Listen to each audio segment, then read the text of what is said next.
Assalamualaikum warahmatullahi wabarakatuh. Salam sejahtera untuk kita semua. Perkenalkan, saya Tommy Sastra Atmaja, Sarjana Hukum Magister Pendidikan, selaku dosen pada program studi Pendidikan Pancasila dan Kewarganegaraan, Fakultas Keguruan dan Ilmu Pendidikan Universitas Tanjung Pura. Pada video ini, saya akan menjelaskan pernyataan diri dosen dalam unjuk kinerja Tridharma Perguruan Tinggi pada unsur pengajaran. Saya memilih mata kuliah Hukum Pidana. Mata kuliah ini merupakan mata kuliah keahlian yang wajib diajarkan untuk mahasiswa semester 2 Pendidikan Pancasila dan Kewarganegaraan. Mata kuliah ini memiliki bobot 2 SKS. Adapun deskripsi singkat mata kuliah ini, yakni mata kuliah Hukum Pidana akan mengkaji terkait konsep, teori, serta berbagai studi kasus dalam lingkup hukum pidana, meliputi hakikat, sejarah, asas-asas hukum pidana, percobaan, penyertaan, pembarengan pidana, gugur dan hapusnya hak menuntut pidana, pengaduan dan delik aduan, serta pembaharuan hukum pidana. Adapun capaian pembelajaran mata kuliah ini, yakni CPMK 1, mahasiswa mampu mematuhi segala peraturan hukum yang berlaku termasuk dalam hukum pidana. CPMK 2, mahasiswa mampu merumuskan dan membuat keputusan dalam menyelesaikan masalah terkait pelanggaran hukum pidana. CPMK 3, mahasiswa mampu mengkaji hukum pidana melalui teori dan konsep yang utuh untuk pengembangan bidang keilmuan pendidikan Pancasila dan Kewarganegaraan. CPMK 4, mahasiswa mampu memperoleh dan mengolah informasi dari berbagai sumber terkait konsep, teori, dan praktek hukum pidana. Dan CPMK 5, mahasiswa mampu menguasai konsep, teori, dan praktek hukum pidana secara utuh. Sub CPMK, mahasiswa mampu memahami dan menjelaskan definisi penyertaan pidana. Mahasiswa mampu memahami dan mengidentifikasi bentuk-bentuk penyertaan pidana.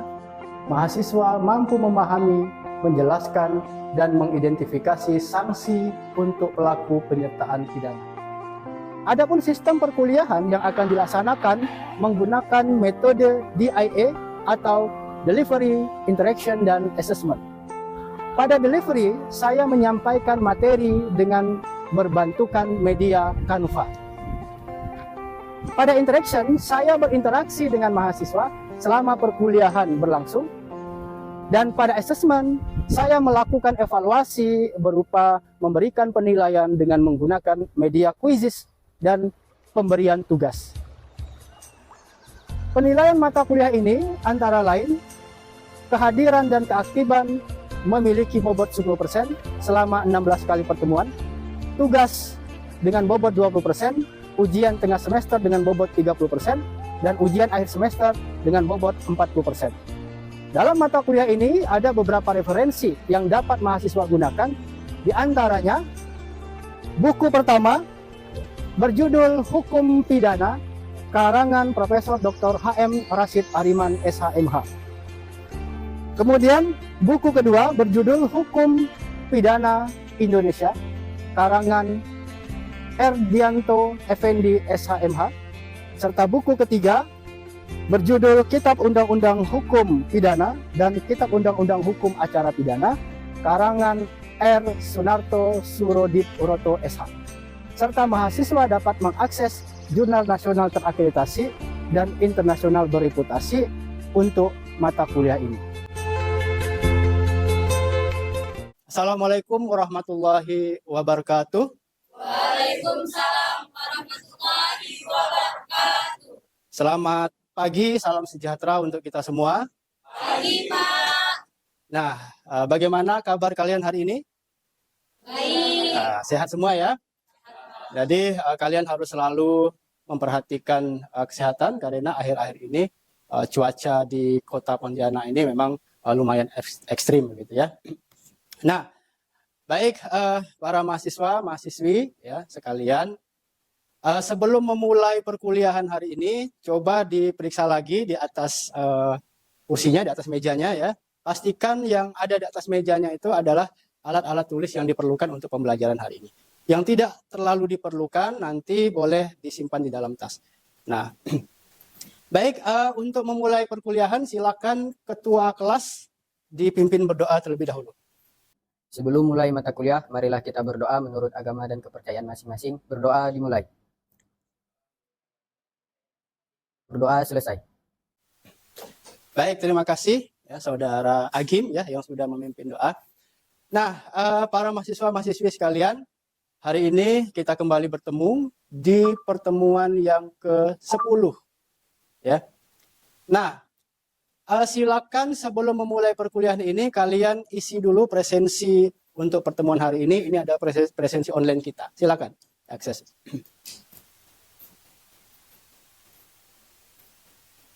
Oke, baik, sudah ya. Nah, pada pertemuan hari ini kita tidak kalah menariknya akan membahas materi lanjutan dalam mata kuliah hukum pidana. Tapi sebelum kita lanjut ke materi pertemuan hari ini, karena masih ada kaitannya dengan materi sebelumnya, Bapak ingin tanya ini terlebih dahulu, siapa yang ingat dengan materi kita pertemuan 9? Izin menjawab, Pak. Silakan, Epi. Pada pertemuan minggu lalu, kita mempelajari mengenai percobaan tindak pidana. Jadi, percobaan tindak pidana adalah perbuatan pidana yang tidak selesai dilakukan. Nah, hal ini dikarenakan karena keadaan di luar kehendak pelaku pidana. Terima kasih. Baik, kita aplaus dulu untuk Epi. Oke. Nah, terima kasih Epi. Nah, jadi memang pertemuan yang lalu kita sudah membahas tentang percobaan pidana. Hari ini kita lanjut ya materi kita akan membahas tentang materi yang juga tidak kalah menariknya, yaitu tentang penyertaan. Materi ini sangat penting ya bagi kalian supaya nanti ketika terjadi kasus-kasus pidana di masyarakat, kasus pidana yang melibatkan lebih dari satu pelaku, kalian bisa mengidentifikasi siapa sebetulnya pelaku utamanya dan siapa sebetulnya pelaku yang hanya membantu atau dia hanya ikut serta saja di dalam tindak pidana itu. Jadi materi pertemuan kita hari ini materi yang bisa dikatakan cukup penting.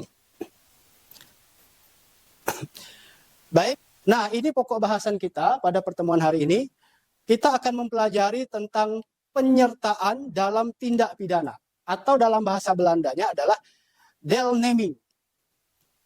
Adapun yang menjadi sub pokok bahasan, pertama kita akan mempelajari tentang definisi penyertaan pidana, kemudian bentuk-bentuk penyertaan pidana, dan yang terakhir sanksi dalam penyertaan pidana.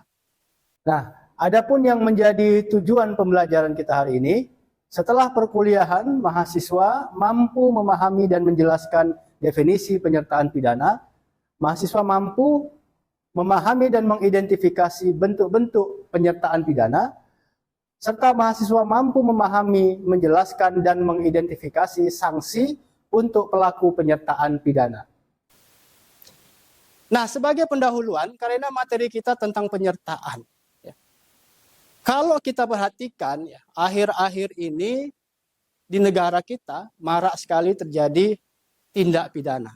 Ada kasus pembunuhan, perampokan, penganiayaan, perkosaan, perjudian, penipuan, bahkan kejahatan di era digital sekarang itu sudah mulai pada kejahatan digital atau cybercrime. Gitu ya.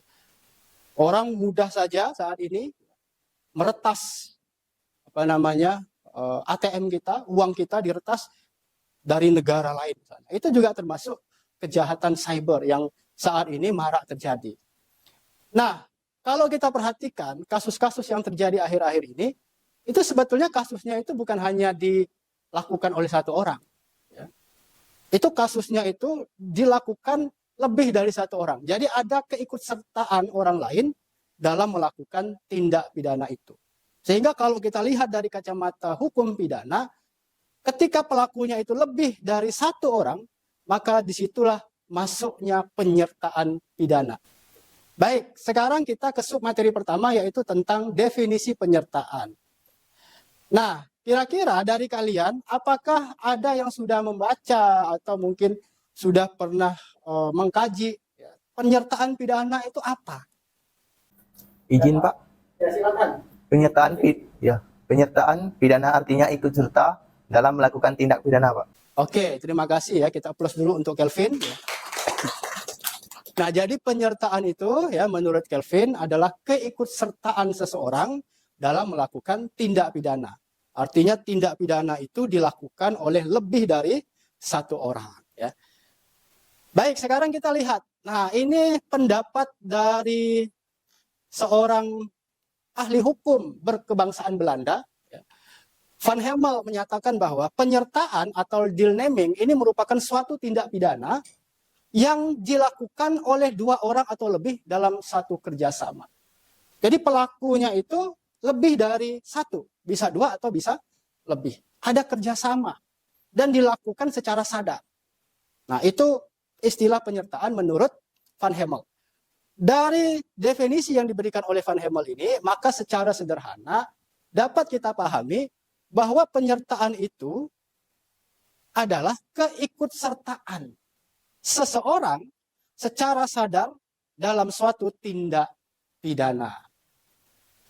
Sampai di sini paham untuk definisinya? Oke, kita lanjut ya. Submateri yang kedua, kita akan mempelajari tentang bentuk-bentuk penyertaan. Bentuk-bentuk keikutsertaan orang lain dalam melakukan tindak pidana. Nah, penyertaan dalam hukum pidana di negara kita itu diatur di dalam KUHP. Nah, saya ada bawa ini KUHP. Kalian juga sudah saya instruksikan ya untuk membeli KUHP atau minimal kalian membaca ya, bisa di-download. Nah, di dalam KUHP ini di pasal 55, 56 dan 57 itu sudah mengatur tentang penyertaan pidana. Nah, menurut KUHP atau menurut hukum pidana kita, penyertaan pidana itu terdiri dari dua bentuk. Pertama, bisa jadi dia ikut serta sebagai pelaku tindak pidana itu. Dia ikut, terlibat dia. Sama-sama melakukan. Jadi dia ikut sertanya sebagai pelaku. Ini diatur dalam pasal 55. Sedangkan yang kedua, ikut sertanya itu sebagai pembantu saja. Jadi dia hanya membantu, namun tidak ikut melaksanakan ketika tindak pidana itu dilakukan. Ini diatur dalam pasal 56. Nah, sekarang ya, kita ingin melihat ya, kira-kira bagaimana ini keikutsertaan sebagai pelaku atau dia ikut serta sebagai pembantu itu seperti apa dalam tindak pidana. Nah, yang pertama, ikut serta sebagai pelaku. Ikut serta dia. Memang dia bukan sebagai pelaku utama, tapi dia ikut serta. Ketika dia ikut serta, maka disitulah bisa dikategorikan dia juga sebagai pelaku. Sebagai contoh misalnya, orang yang menyuruh melakukan tindak pidana. Jadi orang yang menyuruh ini memang dia tidak langsung melakukan. Tapi dengan instruksinya, akhirnya tindak pidana itu terjadi. Maka orang yang menyuruh itu termasuk orang yang ikut serta melakukan tindak pidana.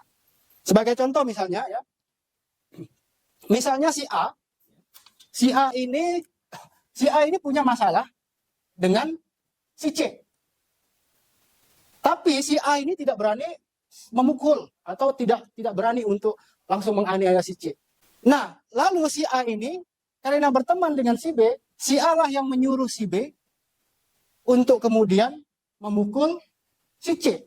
Nah, dalam hukum pidana pasal 55 ini dianggap si A ini tetap dianggap sebagai pelaku. Bukan hanya si B yang pelaku, tapi si A yang menyuruh juga sebagai pelaku. Ya. Kemudian yang kedua, yang juga dikatakan sebagai pelaku yang ikut serta melakukan tindak pidana, yaitu orang yang turut serta melakukan perbuatan pidana. Nah, dia ikut serta, berarti dia melakukan juga. Siapa tadi? Si B ternyata. Memang awal masalahnya A. A punya masalah dengan si C. Tapi ketika si B ikut melakukan perbuatan pidana, mau membantu si A untuk pukul si C, maka disitulah si B juga dikatakan sebagai pelaku tindak pidana. Dia ikut serta. Mungkin karena merasa solidaritas teman, kan begitu ya. Merasa temannya punya musuh, dia juga ingin ikut mukul. Itu tidak boleh. Dalam hukum pidana kita sudah diatur ini, pasal 55. Kemudian yang ketiga, yang juga dikatakan sebagai pelaku yang ikut serta melakukan tindak pidana adalah orang yang memberikan menjanjikan atau menganjurkan kepada orang lain untuk melakukan perbuatan pidana. Biasanya ini ada upah, ada reward yang diberikan. Ya. Misalnya itu pembunuh bayaran. Dia dibayar, dia siap untuk bunuh orang. Nah, maka si pembunuh bayaran jelas dia sebagai pelaku. Dan yang menyuruh, yang membayar itu juga kena. Yang membayar juga dianggap sebagai pelaku. Ikut serta melakukan tindak pidana tersebut. Oke? Bisa dipahami? Nah, terkait dengan menyuruh. Ya. Jadi orang yang menyuruh melakukan tindak pidana, maka yang menyuruh itu juga dianggap sebagai pelaku dia. Ikut serta. Nah, ini saya ada pertanyaan. Kira-kira kalau kasusnya seperti ini bagaimana ya kalian memandang? Misalnya ya, ada seorang majikan, dia memerintahkan hewan peliharaannya, misalnya anjingnya atau monyetnya, untuk melukai orang lain. Nah, pertanyaannya, apakah majikan tersebut dapat dikatakan ikut serta sebagai orang yang menyuruh? Oke, silakan Nabila. Termasuk Pak, karena ada perintah dari majikan atau disuruh oleh majikannya. Oke, baik. Terima kasih ya Nabila, kita applause dulu untuk Nabila. Nah, jadi meskipun hewan, ya, hukum pidana kita bisa, begitu ya. Bukan lalu kemudian hewannya yang dipenjara, bukan. Tapi yang bisa diproses secara pidana adalah yang menyuruh, yaitu si majikan. Karena hewan itu dipandang sebagai alat. Alat yang bisa digunakan atau alat yang bisa diinstruksikan, disuruh untuk melakukan suatu tindak pidana. Nah, sekarang kita lanjut ke pasal 56. Nah, jadi yang dikatakan sebagai ikut serta dalam tindak pidana yaitu orang yang memberikan bantuan pidana. Jadi dia memberikan bantuan sehingga tindak pidana itu terjadi. Bantuan ini bisa ya dikelompokkan atau diklasifikasikan menjadi dua. Pertama, bantuan yang diberikan oleh seseorang sebelum kejahatan dilakukan. Jadi memang dia tidak ikut dalam proses pidana itu. Dia tidak ikut mukul, tidak ikut menganiaya. Tetapi dia membantu sebelum kejahatan dilakukan. Misalnya, memberikan kesempatan. Dilihat, oh itu ada orang yang menganiaya misalnya. Atau orang yang memukul dia. Maka dia biarkan. Hati-hati, seperti itu dalam hukum pidana, kalian ikut terlibat. Gitu. Artinya ada penyertaan. Kalian ikut serta dalam tindak pidana itu. Sebagai pembantu itu kalian. Membantu sebelum kejahatan dilakukan. Karena kalian memberikan kesempatan. Atau kalian memberi sarana. Sebelum kejahatan itu dilakukan, kalian memberikan sarana. Pinjamkan motor. Padahal kalian tahu. Orang tersebut mau mencuri misalnya. Kalian pinjamkan motor. Teman gitu kan. Maka di situ nanti keterlibatan.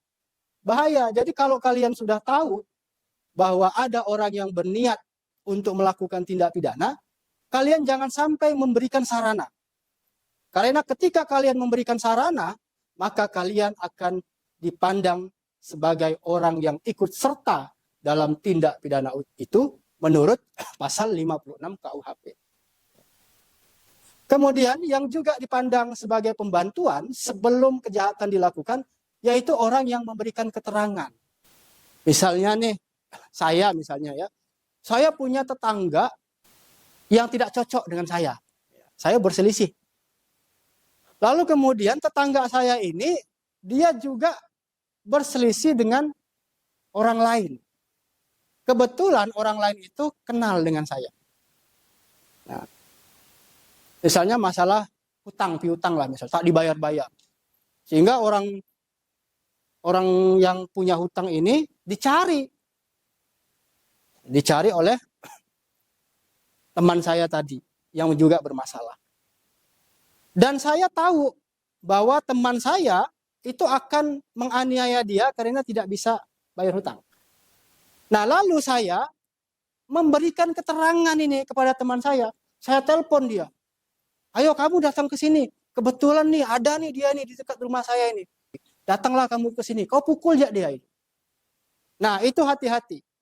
Ya. Informasi yang diberikan, keterangan yang diberikan sehingga terjadi suatu peristiwa pidana, kita itu bisa dipandang sebagai orang yang ikut serta, ya, melakukan tindak pidana.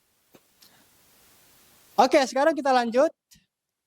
Yang juga dipandang sebagai orang yang ikut serta memberikan bantuan pidana, yaitu orang yang melakukan pembantuan ketika kejahatan dilakukan. Nah, kalau ini jelas lah, kejahatan terjadi, kita bantu. Nah, itu bahaya itu. Merasa solidaritas teman tadi, kan gitu ya. Akhirnya kita juga terlibat dalam kasus pidana. Padahal kita tidak tahu. Ketika kita membantu, disitulah kita juga terlibat dalam kasus pidana. Ya. Bisa dipahami sampai di sini? Bisa, oke ya. Selanjutnya kita ke sanksi dalam penyertaan pidana. Jadi dalam hukum pidana kita, dalam KUHP, pasal 57 itu mengatur tentang sanksi orang yang ikut serta melakukan tindak pidana. Itu ada sanksinya. Nah, dalam KUHP jelas dikatakan bahwa sanksi untuk orang yang ikut serta, jadi dia bukan pelaku utama memang, tapi dia ikut serta. Sanksinya adalah maksimal pidana pokok dikurangi 1/3. Nah, ini gimana nih maksudnya ini? Kan gitu ya. Jadi maksudnya begini, ya. Misalnya misalnya si A, nah ini tadi, ya. Nah, kita kembali lagi ke sini lah. Si A ini punya masalah dengan si C. Ya kan? Lalu si A ini misalnya minta bantuan kepada si B untuk sama-sama memukul atau mengeroyok si C. Dan si B akhirnya mau. Oke, gitu kan, teman kan? Akhirnya tindak pidana itu terjadi, si A memukul si C, dan si B sempat ikut memukul juga. Ikut nendang, ikut ninju, kan gitu ya. Tapi pada akhirnya yang membunuh itu adalah si A. Karena mungkin si A ini sakit hati betul, dia ambil batu, pukulkan di kepala, akhirnya si C meninggal. Jadi pelaku utamanya siapa yang membunuh? Si A. Si A yang membunuh. Yang langsung memukul, yang menyebabkan kematian si A. Si B ini hanya membantu, ikut serta saja. Bukan berarti si B tidak bisa dipidana. Kalau mengacu ke sini, maka si B hukumannya dikurangi 1/3. Jadi kalau misalnya si A ini hukumannya 15 tahun, maka si B dikurangi 1/3 menjadi 10 tahun. Bedanya nanti di situ. Ya. Oke? Nah, sekarang kita lihat ketentuan sanksi berikutnya. Apabila kejahatan diancam hukuman mati atau seumur hidup, maka yang dijatuhkan adalah pidana penjara 15 tahun. Kalau melakukan pembantuan. Misal masih balik ke kasus ini kita ya. Jadi si A tadi, si A ini kan memang punya dendam dengan si C. Iya kan? Akhirnya si A merencanakan. Nah, pembunuhan berencana, di sini pintu masuknya. Ketika ada direncanakan tindak pidana, maka masuk dia perencanaan. Pembunuhan misalnya pembunuhan berencana. Hukumannya lebih berat.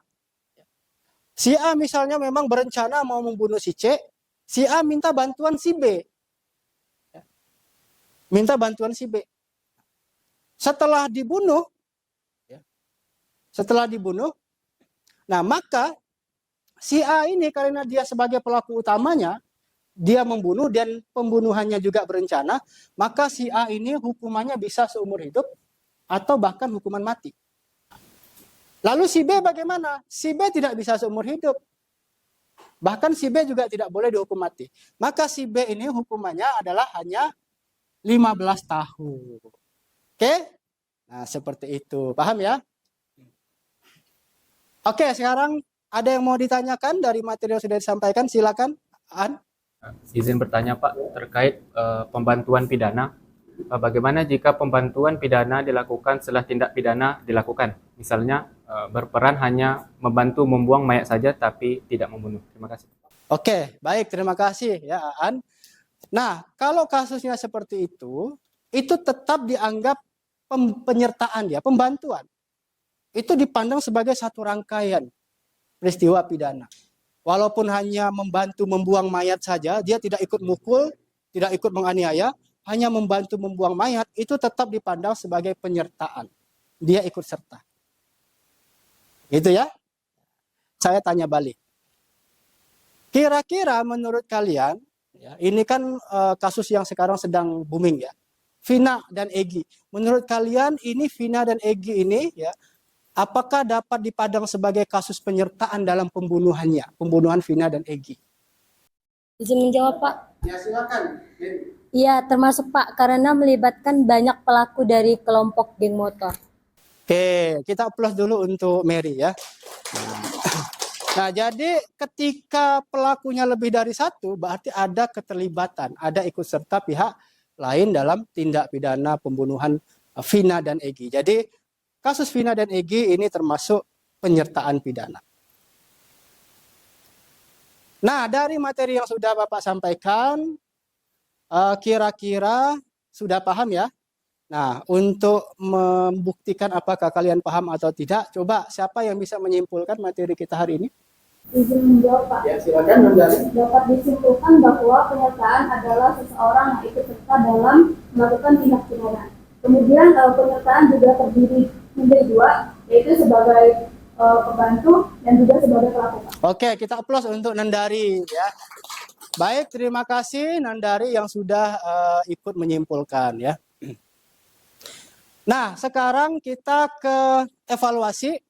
Silakan kalian mengakses kuis ini ya. Kita bermain dulu ya.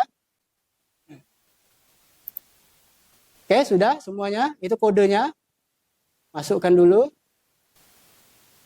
Oke, bisa kita mulai? Oke, kita mulai ya. Siap-siap. Silakan dibaca pertanyaannya dan langsung dijawab.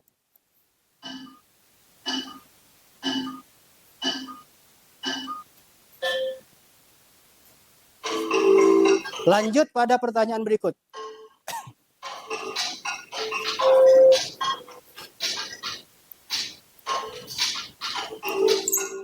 Oke, baik. Sekarang coba kita lihat hasil kuisisnya seperti apa ya hasilnya ya. Nah, kita lihat siapakah yang... Nah, ini sudah benar, banyak yang menjawab betul semua ya. Dari 15 ternyata Agim dan Anissa. Nah, masih ada salah jawabannya. Kemudian yang salah semua itu Yohanes dan Daniel ya. Nah, tapi rata-rata hasil belajar kita hari ini semuanya sudah paham dan sudah bisa menjawab dengan benar. Nah, siapakah yang juara? Nah, yang menjadi juara kita adalah Dina peringkat pertama, kedua ada Muhammad Nur Piansa dan peringkat ketiga ada Afika. Kita aplaus untuk perkuliahan kita hari ini. Ya, selamat. Nah, baik para mahasiswa-mahasiswi sekalian, untuk pertemuan minggu depan ya, Bapak memberikan kalian tugas karena materi pertemuan 11 itu nanti kita akan mempelajari materi tentang pembarengan. Silakan kalian membaca artikel yang bisa diakses di jurnal-jurnal ilmiah yang terakreditasi atau jurnal-jurnal internasional yang bereputasi. Mengkaji tentang pembarengan. Terima kasih, saya pikir cukup untuk pertemuan hari ini. Sampai bertemu minggu depan. Saya akhiri. Wassalamualaikum warahmatullahi wabarakatuh.